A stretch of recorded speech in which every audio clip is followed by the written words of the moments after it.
నేను అంటాను, వాటన్నింటితో పాటు సర్వసత్యం నీలో లేకపోతే బుద్ధి లేని సంఘం అయ్యే ప్రమాదం ఉంది. మళ్ళీ చెప్తున్నాను, రేపుంటావో లేదో గ్యారంటీ లేదు. ఈ రోజే దేవుని చిత్తానికి అనుకూలంగా నీ ఆలోచన మార్చుకో. బ్రతికుండగానే దేవుని చిత్తాన్ని ప్రజల ముందు పెట్టు. బ్రతికుండగానే నీవు దేవునికి అనుకూలంగా మారిపో. ఒకప్పుడు తెలిసి తెలియక ఎన్ని జరిగాయో అన్ని మర్చిపో, కానీ ఇప్పుడైనా దేవునికి అనుకూలంగా మారిపో. దేవునికి స్తోత్రం కలుగును గాక. చివరి దినాల్లో ఉన్నాం. ఆయన రాకడ వచ్చేలోపు మనం ఉంటా లేదో గ్యారంటీ లేదు. నేను మిమ్మల్ని మాట అడుగుతాను, నాకు చెప్పండి, బైబుల్లో యేసు ప్రభు ఎలా వస్తాడని రాయబడింది? ఎవరన్నా దొంగ ఏదో అంటున్నారు, చెప్పండి గట్టిగా. ఎలా వస్తాడంట ఆయన? తెలియకుండా ఎలా వస్తాడంట? వెరీ గుడ్, దొంగ వచ్చినట్లు వస్తాడు. అయితే నేను ఒక మాట చెప్పాలనుకుంటున్నాను. సంఘం పైకి యేసయ్య దొంగ వలె రాడు. ఆ మాట అసలు బైబిల్ అలా లేదు.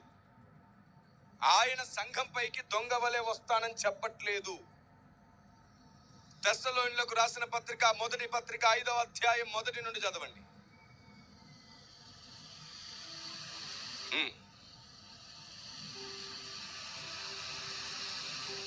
సహోదరులారా, ఆ కాలములను గూర్చియు ఆ సమయములను గూర్చియు మీకు వ్రాయనక్కరలేదు.